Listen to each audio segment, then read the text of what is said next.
today. So thank you so much for joining us. Thank you. Well, Shereen, I have always treated you like I treat my daughter Akshita. So you are special, and therefore attending this event and having conversation with you is, of course, an absolute privilege and a pleasure and pride. Thank you. The privilege and pleasure is all mine, sir. So let me start by talking to you about the next 25 for India. As you look at where we stand today, Mr. Murthy, and there is a lot of hope, there's a lot of optimism. What is your prescription for the road ahead? The next 25 for India, the Narayana Murthy notes. Thank you. Well, you know, we have done reasonably well in the last 30 years. And in the last 10 years, we have acquired a new confidence, a new hope, a new sense of energy. For example, in my own middle-class locality where I live in Bangalore, Jayanagar, I see new restaurants coming up, small restaurants, new barber shops, new fitness salons, street vendors selling apple, oranges, peas, capsicum, etc., etc. These were not things that we used to see earlier. In other words, there is a reasonable disposable income in the hands of the urban middle class. At the same time, India has huge challenges. First of all, before I say that, let me say this. I am running 79 years. No, it's very important to say I am elder to most politicians and definitely much elder to all bureaucrats. So whatever I say is with a sense of affection and admiration. And it's not criticism. I don't know how long I will live. My friend Ratan went away a few weeks ago. Therefore, I have no vested interest in whatever I say. All that I want is to see an India which has fulfilled the dreams of our founding fathers. Anyway, having said that, say that at the same time, you see 800 million Indians receiving free rations. You see free electricity being given. You see free bus rides being given.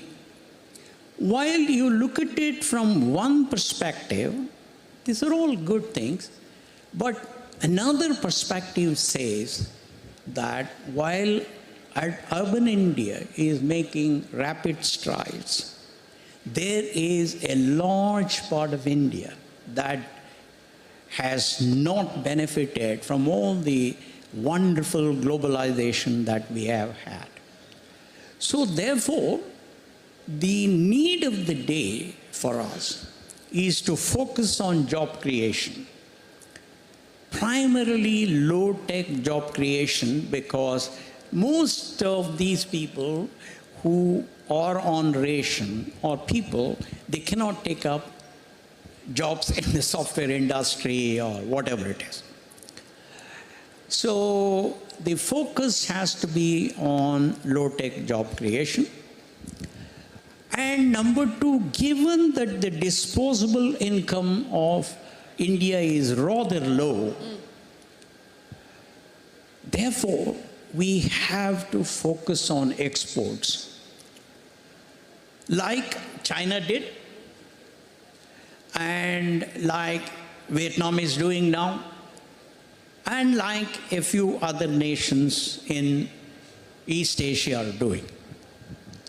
Because that's the only way you can create large number of jobs, and that's the only way you can put some disposable income in the hands of people. And that's the only way that secondary and tertiary industries, like what Harsha was saying, that all this Swiggy and all of that, they can indeed take off. And that obviously is export oriented. What that means is we have to become nimble. We have to learn from our competitive countries. We have to take quick decisions. We have to get to a level of excellence in everything that we do, definitely a higher level of excellence. How do we do it? You know, a lot of my European and American friends tell me that it is time for India to move from an administrative mindset to a management mindset. They tell me that administration is all about status quo. On the other hand, management is all about vision, high aspiration. It's about achieving the plausibly impossible. It is about cost control. It is about raising the confidence of people. It is about making things happen quickly and being very competitive. It's about learning from our competitors, etc. So maybe Prime Minister Modi, who has done a brilliant job so far in terms of accelerating our economy, all of that, may want to look at whether we need more of managers in the government rather than administrators. And to do that, they perhaps may want to look at, rather than the current method of having some, whatever it is, some 3-4 subjects, examination, etc. for the IAS, he may want to look at selecting people from the various management institutes, bringing them into the government. I hope the opposition won't have much objection, like they have already raised. Bring them into the government. First, get them trained at Mussoorie on decision-making under uncertainty, on facing the competition, on creating competitive advantages, on being open-minded to learn from people who have performed better than us, on strategic thinking, on simulation, on workflow management, on project management, and other management techniques. The second thing that we may want to do, because we have, I often used to tell at Infosys, the reward for winning the semi-final is to get to play a tougher game, which is the final. Therefore, the fact that India has tasted success, the fact that India under Prime Minister Modi has done a good job so far, what that really means is this: we, the Indian citizens, must be in a position to play an even tougher game, a more difficult game, a game that will gladden the heart of every Indian. And to do that, one of the things that we may want to look at is, instead of becoming general administrators, we may want these management trainees that are trained at Mussoorie to be allotted to specific functions in the public governance system: agriculture, defense, and manufacturing, infrastructure, whatever it is. And then they have to spend the required number of years, 20 years, 30 years, 40 years, etc., like it happens in some of the developed nations, so that they do become subject matter experts and they can find solutions to us. And the third thing that I would like to suggest is, India has a lot of intellectuals who have had tremendous accomplishments in the private sector.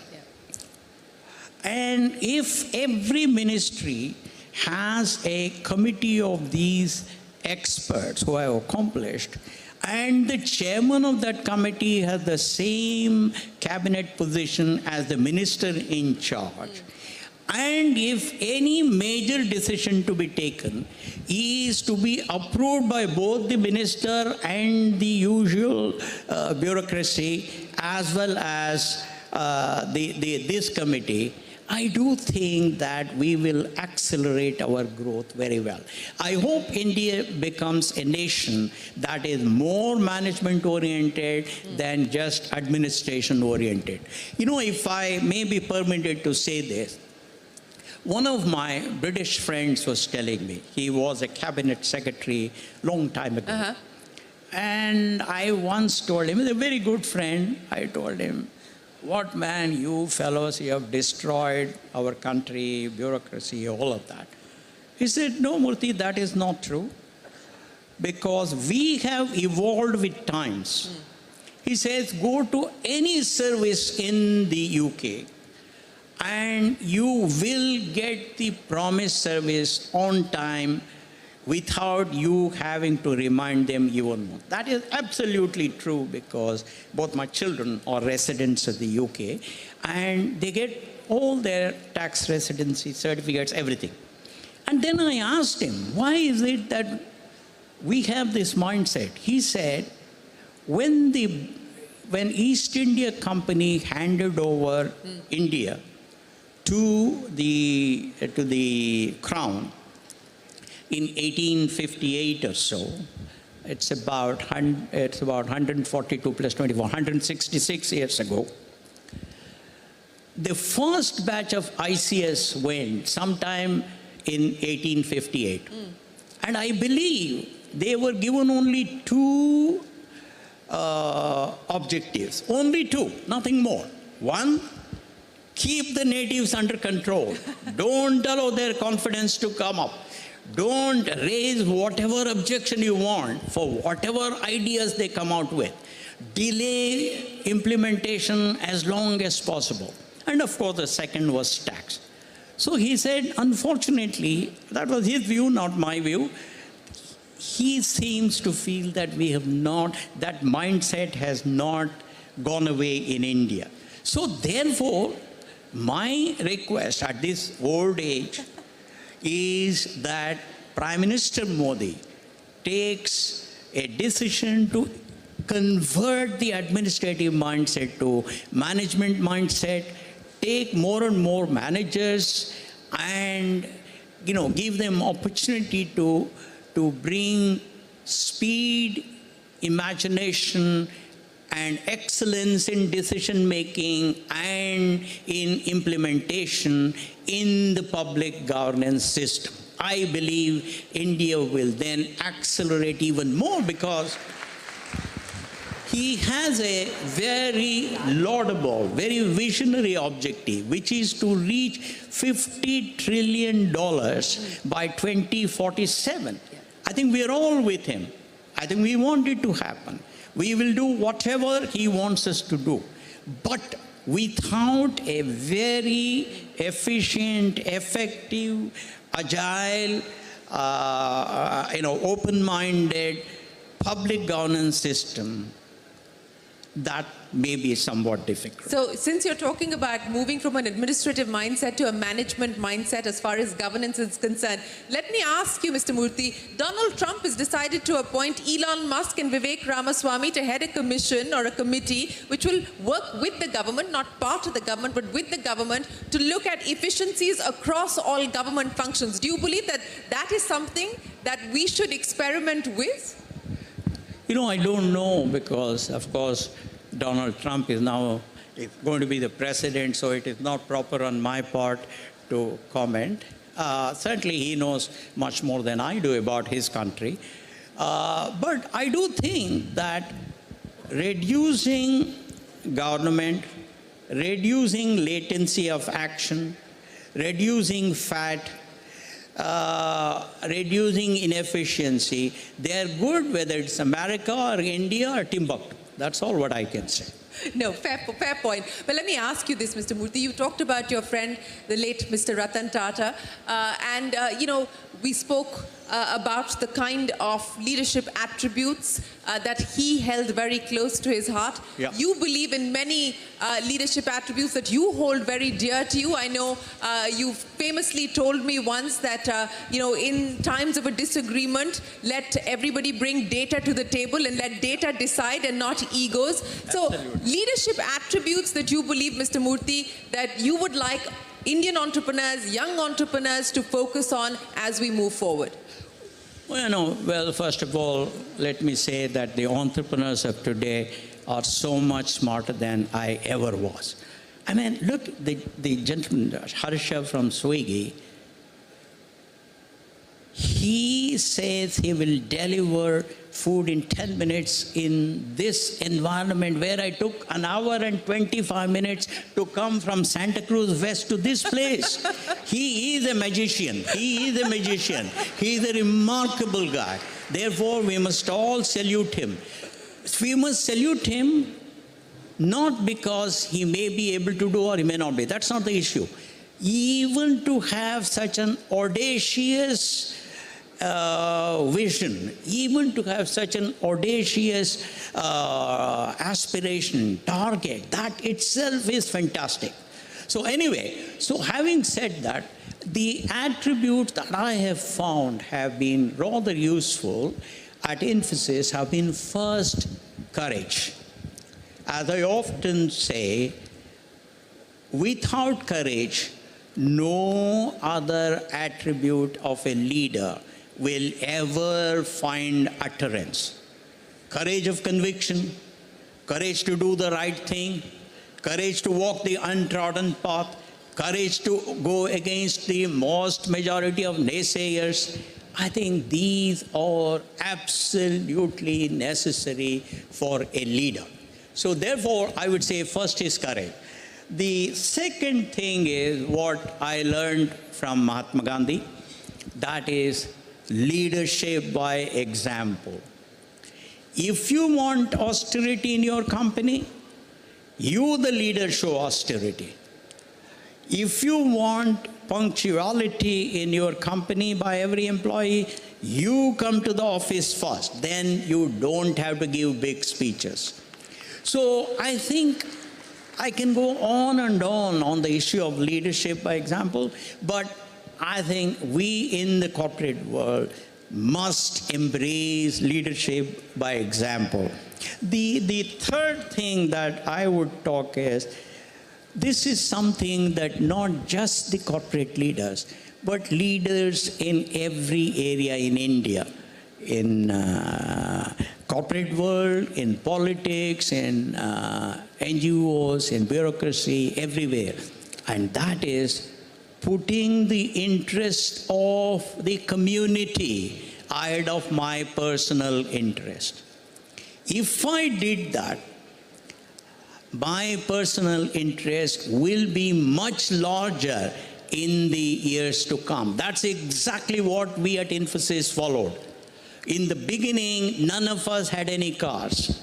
We all traveled by economy until we were $1 billion in revenue, and that was the time that I was there, and we were $288 million of after tax. Until such time, we all traveled economy, even on international flights. So the point I'm saying is, let everybody lead by example. The third thing I would say is, if we seek respect from our stakeholders, then everything will come. Revenues will come, good employees will join you, good investors, long-term investors will be there for you, your profits will improve, and your market capitalization will improve. Therefore, don't take the objective as having much bigger market capitalization. Just say, I will earn respect from every stakeholder. And the day you take the decision, everything else will fall in line. And then, you talked about, being fair and using data and fact. A leader has to be fair.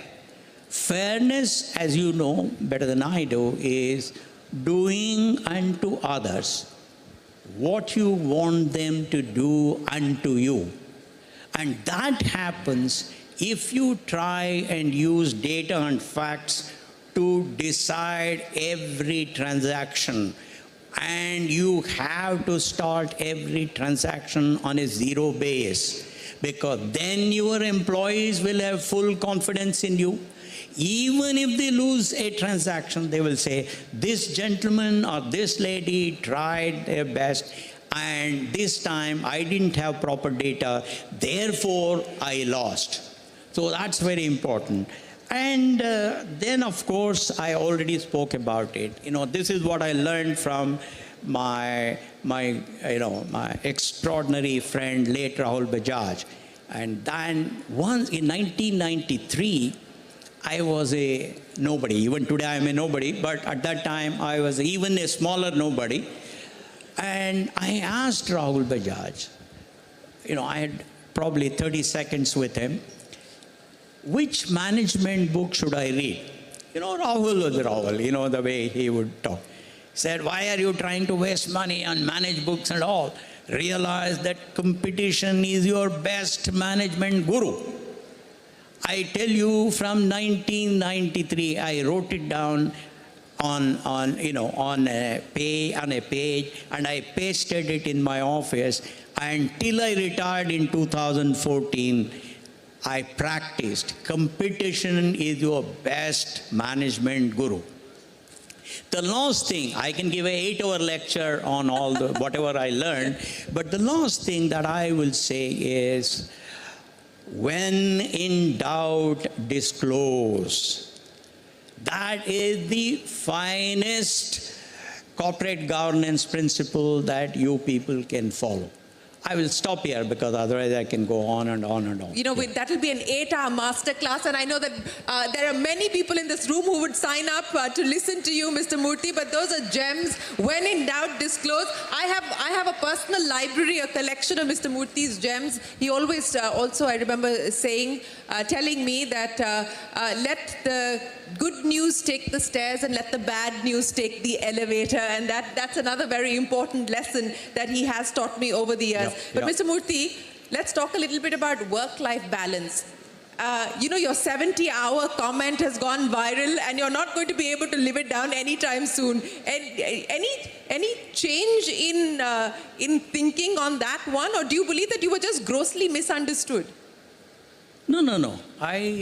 First of all, I don't believe in work-life balance. I don't know if KV is here. KV Kamath, about 25 years ago, he was on a platform at a function like this. And he was asked, KV, what do you think of work-life balance? He said, look, we in India, we're a poor country. We have a lot of challenges. We first have to get a life, then we can worry about work-life balance. So therefore, my view is, at this point of time, when Prime Minister Modi is working so hard, probably he works 100 hours a week, when his cabinet ministers are working very hard, when his bureaucrats are all working very hard, the only way we can show our appreciation for all these wonderful things that are happening is by our working out. Frankly, I was a little bit disappointed in 1986 or something when we moved from 6-day week to 5-day week. I mean, I was not very happy with that. I think in this country, we have to work very hard, because there is no substitute for hard work. Even if you're the most intelligent guy, you need to work hard. So therefore, I am sorry, I have not changed my view. I will take this with me to my grave. I am very proud of having worked very hard. I used to go to the office at 6:20 in the morning. and return at 8:30 in the evening. That was 14 hours and 10 minutes. And I worked 6.5 days till I retired. And I'm very proud of it. Therefore, I am not going to take it back. Yes, I know you believe very firmly in that. I know Mrs. Murthy doesn't necessarily agree with you. I know that there has been a lot of conversation around that. But I don't know how many of you know this. He's quite the romantic. He courted Mrs. Murthy when they were both in Pune while she was an engineer at what was then Telco. And Mr. Murthy, I know that you would sing to her as well. Yeah. I'm going to put you in a little bit of a corner. Do you remember the Elvis Presley song that you sang to Mrs. Murthy? Well, you know, I have sung a lot of Kannada songs, but very few people here understand Kannada. I used to sing Hindi songs, but my Hindi is so bad, I just would not dare sing it in public. However, I used to sing to her several English songs. You know, I'm a great fan of Elvis Presley, Frank Sinatra, and later on Perry Como, Cliff Richard. I mean, you name them. So maybe since you are like my daughter, you have that freedom, and you have asked me. I'm going to exercise it today. And I will try, but I'm a goof up, so I hope you people will put up with me.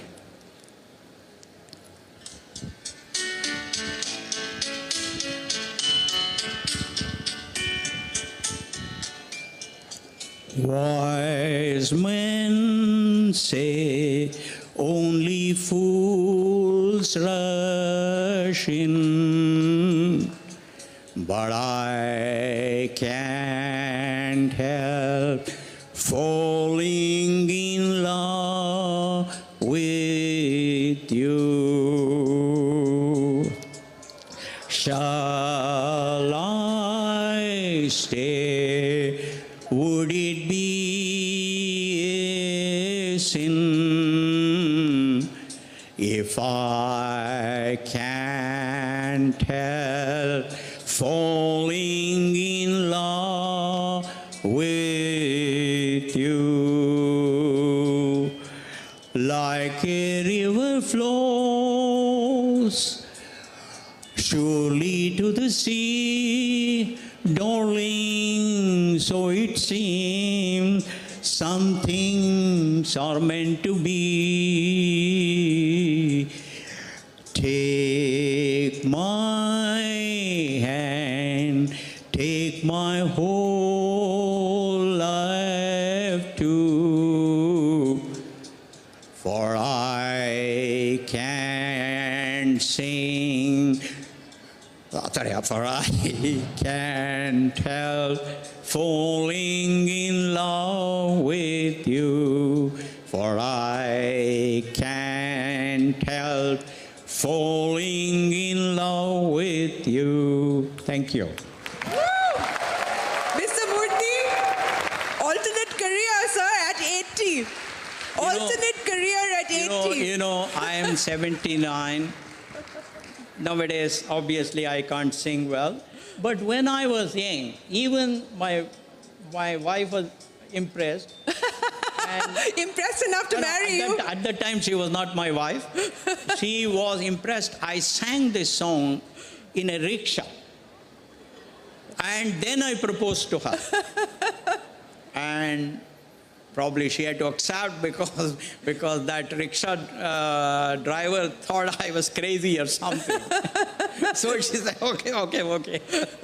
So finally, Mr. Murthy, thank you for that love lesson as well. So he's given us corporate lessons, singing lessons, love lessons. Finally, Mr. Murthy, your message to India Inc. Your last message to India Inc. Well, you know, as I said before, we are an extraordinary juncture in the history of this country.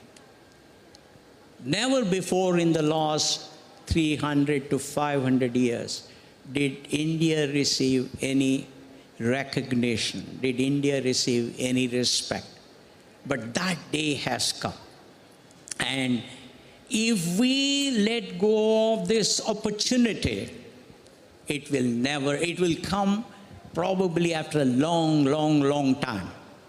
So therefore, this is the time for every one of us to join hands with our Prime Minister, with our ministers, both at the center and the state, and then show that we fully appreciate them by working smart, by working hard, by practicing good values, and by conducting ourselves as model citizens of this country. And as corporate people, you have a very important job of demonstrating good governance and ensuring that there is no governance deficit. I would say if we created jobs and if we followed good principles of corporate governance, I believe we would have done our job. And I would say that it behooves us to do this at this point of time because we are at a unique juncture. I don't think any other generation of Indians had this opportunity. And therefore, let not this opportunity slip away from our hands. Let us seize it with both hands. Let us work hard. And let's make sure that posterity remembers as a set of people who had the country's interest first. And that's my fervent request to you. Because at the end of the day, remember that the founders of this country had the dream that India will be a nation where the poorest child in the remotest village has decent access to nutrition, healthcare, shelter, and education, and most importantly, has the confidence that its own progenies will have a better quality of life than it has had. And that is our responsibility, and that's our task. I still remember a Polish story. There was a Polish author, and it was in 1900 or so. He decided to migrate to US because he heard that US was a very rich country and the roads of New York were paved with gold, etc. So on the ship, everybody was telling all kinds of stories, and he landed at Ellis Island. When he landed at Ellis Island, he observed three things. One, the streets of New York were not paved with gold. Number two, the streets of New York were not paved at all. And number three, that he was to pave the streets of New York. Therefore, there is nobody else outside India who will take up this responsibility for right reasons. It is your and my responsibility to make sure that the life of our posterity, life of our progeny, the life of future children will be completely fulfilled in terms of the basic needs and in terms of hope and confidence, and that those children will receive respect from the Committee of Nations. That's all what I would say. Thank you. Ladies and gentlemen, N.R. Narayana Murthy, thank you very much, sir, for joining us here this evening. What an absolute pleasure, privilege, and honor it is to have you join us here at the Global Leadership Summit. Thank you so much. Well, a huge round of applause again for Mr. Narayana Murthy. Thank you. And we've got more singing coming up, ladies and gentlemen. We've got Ajay Bijli in the house, and he's going to be performing in exactly 30 minutes from now. So keep those dancing shoes on. We've got Ajay Bijli in a whole new avatar joining us shortly. Thank you very much, sir.